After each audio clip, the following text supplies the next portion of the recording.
Semana passada, a gente conversou um pouco sobre não se decepcione com os zazen. Eu não sei se todos puderam acompanhar, mas é muito interessante aquele tema. Porque a primeira vez a gente acha que quando vai meditar...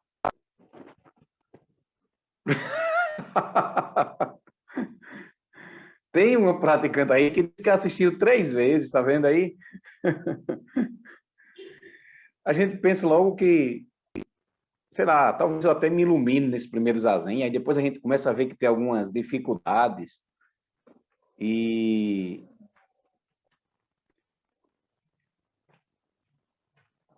outra coisa que a gente se depara com o corpo e com a mente, e esse corpo e essa mente requer cuidado, atenção, zelo.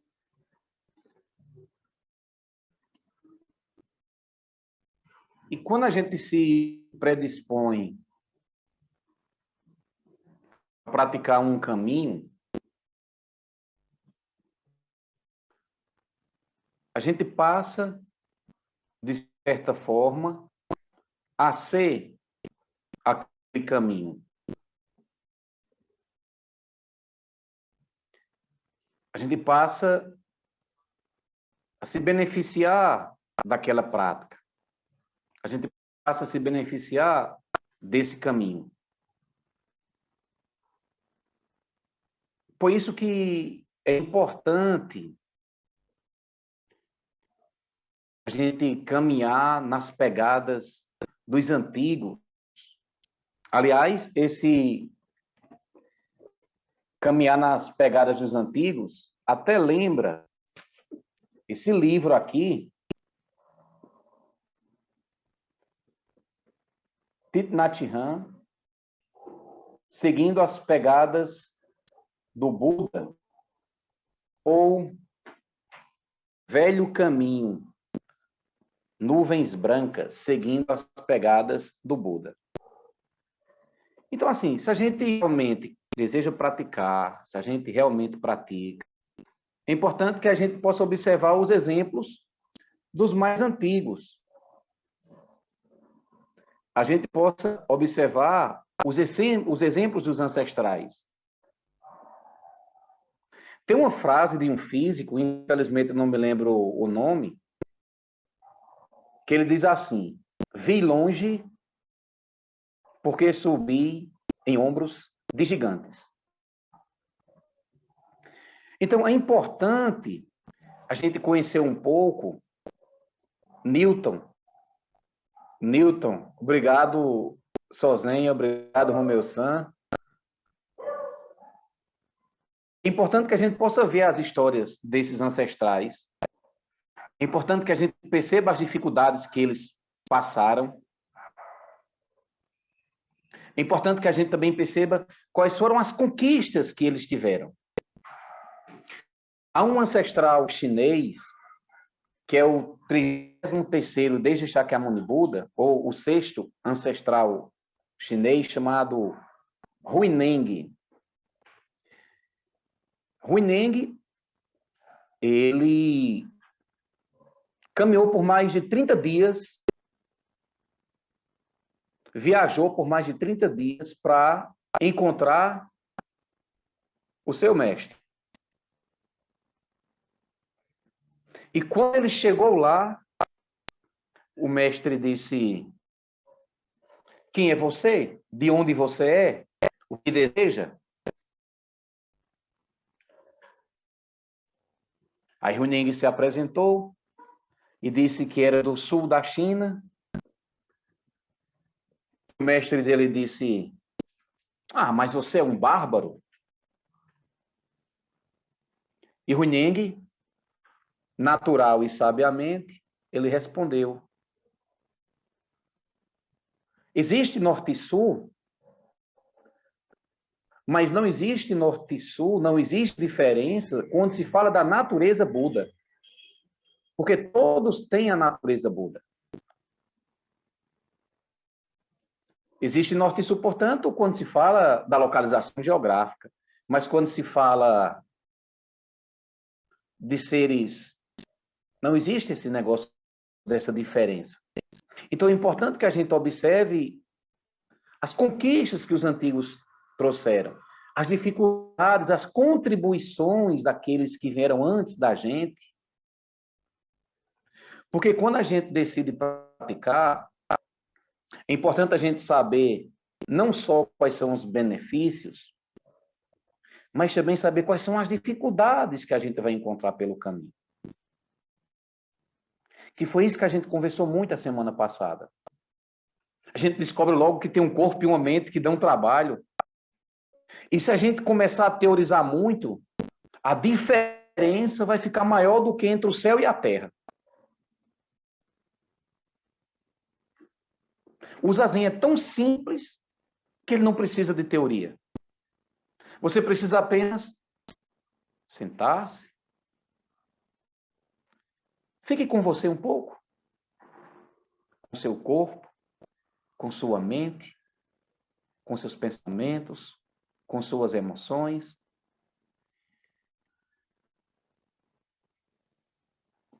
Mas é preciso saber como vencer as dificuldades, que foi o que conversamos a semana passada. É preciso saber como conviver com as dificuldades que a gente vai encontrar pelo caminho. Nossa, eu tenho tantas dificuldades que vocês talvez nem imaginem. Minha coordenação motora é péssima. Não pode rir não, viu, Romeu Santos? Deixa eu ver se sozinho também está rindo aqui. Quem me conhece um pouco mais de perto sabe que eu não tenho coordenação motora assim muito espetacular. Meus pés, minhas mãos transpiram muito. E quando eu estou lá no templo, no Zendô Brasil, lá na Monja Coen, eu tenho que usar meia, que é para os meus pés não ficarem molhando o tapete, que é um tapete de palha, muito agradável de se sentar e fazer zazen. Às vezes eu sou muito lento, sabe?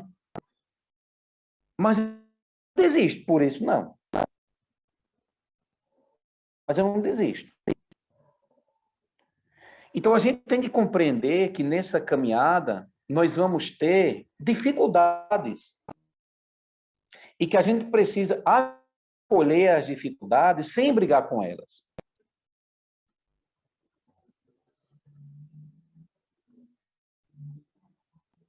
Então a gente precisa compreender que o caminho da prática é uma construção.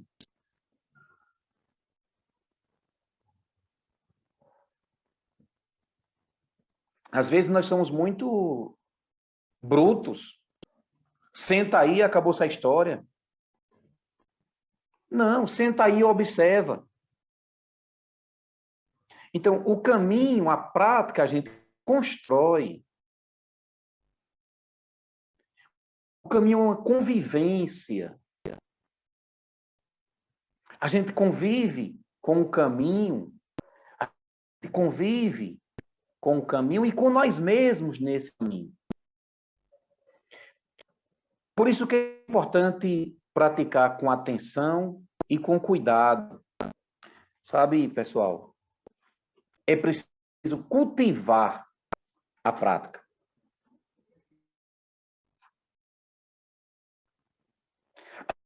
A gente cultiva a prática com inteligência e não brigando com o caminho.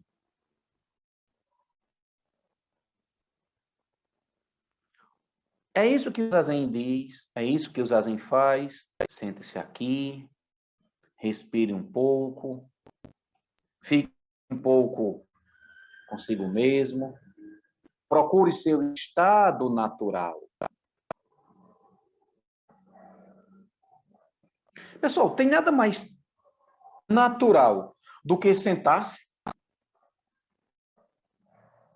Existe nada mais natural do que respirar?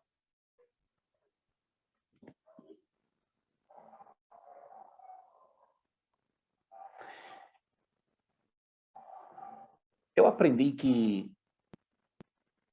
se a gente tiver muito acelerado, ou se a gente tiver muito preocupado, ou se a gente teorizar demais, vai ficar um pouco difícil. Nossa, como eu sofri num retiro que eu fiz agora há pouco. Foi maravilhoso. Eu comecei a contar aqui, eu acho que foi a semana passada, ou foi na aula de domingo. O que eu senti de dores nas costas não foi brincadeira. Chegou uma hora que minha mente dizia, vai embora, levanta daí. Eu disse, eu fico. Eu fico. Mas vai ficar sentindo dor? Eu fico, mas eu me levanto.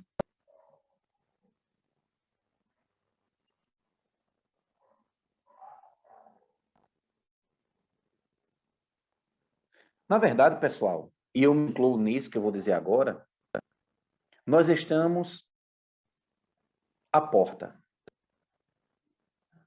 É isso que nós estamos. Nós estamos à porta. A porta está aberta. E a melhor maneira da gente entrar, da gente se beneficiar da prática e dos ensinamentos é a simplicidade.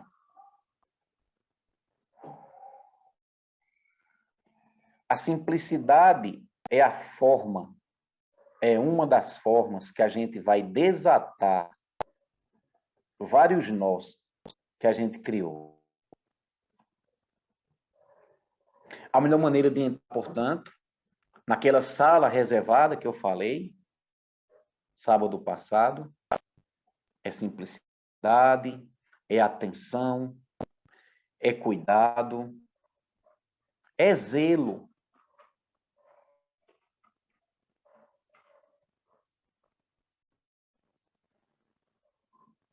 A gente aqui tem pouco tempo de prática. A Casa Templo existe há 6 anos. Tem mosteiro com mais de 1000 anos. E essa formiguinha aqui tem 6 anos. E nós já tivemos alguns praticantes que tiveram experiências importantes, tiveram vivências importantes.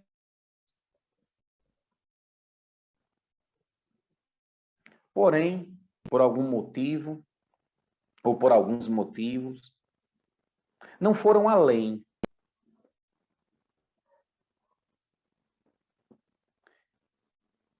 Por várias razões, talvez uma delas seja não souberam como cultivar a prática.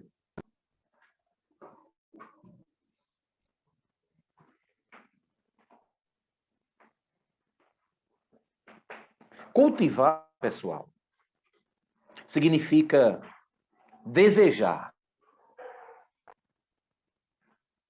Desejar. O desejo leva à ação. Cultivar significa dedicar.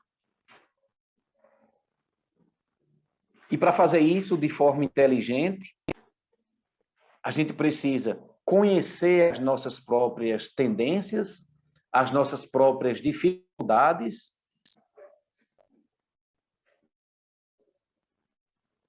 e adaptar essas nossas tendências, essas nossas dificuldades à prática.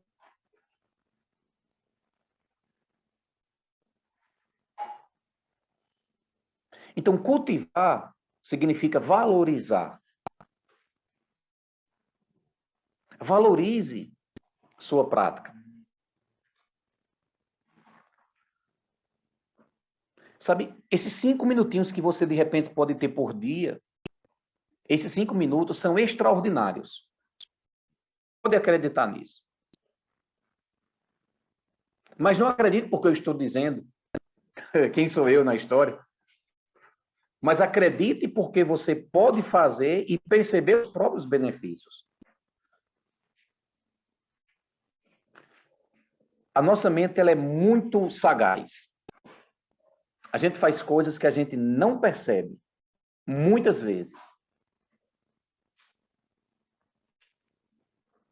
Por isso eu peço para você observar, para você ficar atento, que a nossa prática, ela não pode ter o mesmo valor de coisas que não nos beneficiam.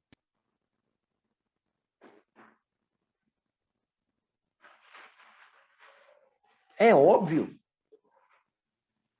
A nossa prática não pode ter o mesmo valor, eu não posso dar o mesmo valor à prática da mesma coisa daquelas que não me beneficiam.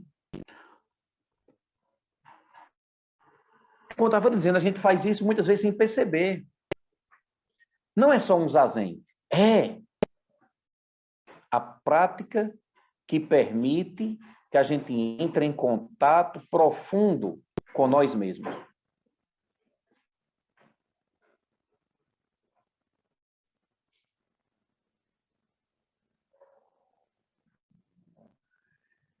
É isso. Somos apresentados a nós mesmos. Às vezes a gente pode não gostar do que está sendo apresentado, às vezes a gente pode não gostar do que viu, do que sentiu, mas que a gente consiga perceber que essa prática, ela ilumina o nosso olhar. Aliás, o sexto ancestral chinês, Huineng, ele diz que prática e sabedoria são exatamente as mesmas coisas. Não é que prática é uma coisa, sabedoria é outra. Não são diferentes. Não é que uma dá origem à outra, são exatamente a mesma coisa. Por isso que aqueles que desejam realmente praticar, se diz, cultive. Cultive sem brigar com a prática. Cultive sem dividir. Meu corpo é uma coisa, a prática é outra. Minha vida comum é outra, a prática é outra coisa. Não. Dogen Zenji Sama, ele diz, eu já falei isso aqui várias vezes, vida comum é a vida iluminada.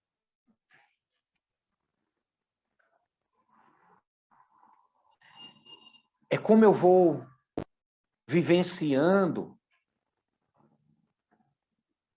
os fatos que vão chegando.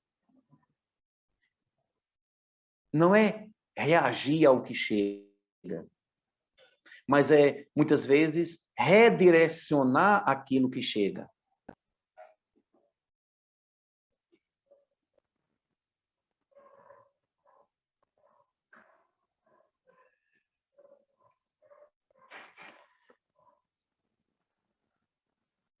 Então, a gente precisa perceber isso. Vida comum, vida iluminada. A gente precisa de sabedoria e prática. A gente precisa de prática, sabedoria. Sabedoria e prática, prática e sabedoria vão iluminando o nosso dia a dia. Pessoal, basta um pouco de lucidez para que a gente possa redirecionar aos poucos a nossa vida, as nossas tendências. Por isso que é importante esses momentos de quietude, esses momentos, às vezes, de solitude, que é para a gente acessar essa lucidez.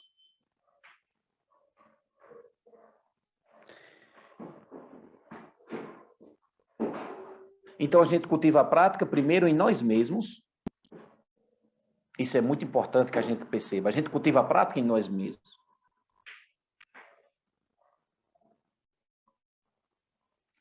E de repente, quem sabe, aquilo pode ser tão significativo que inspire alguém. Veja o que o Buda fez, veja o que Jesus fez, o que Maomé. Eles não começaram no meio da multidão. Foram ao deserto, ou foi à floresta, como foi o caso do Buda. Então, a nossa determinação,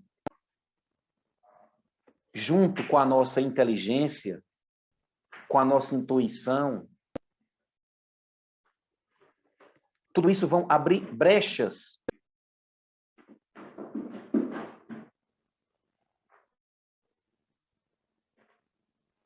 E de uma brecha, a gente consegue ver o horizonte. Faça o teste daqui a pouco. Faça o teste. De uma brecha, você consegue ver o horizonte.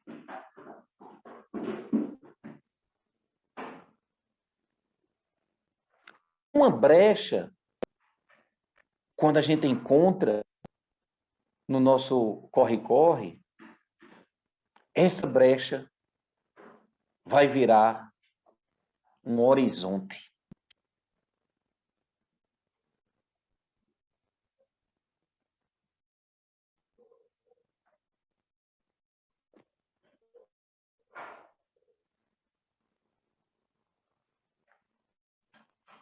Que os méritos de nossa prática se estendam a todos os seres, que possamos nos tornar caminho iluminado.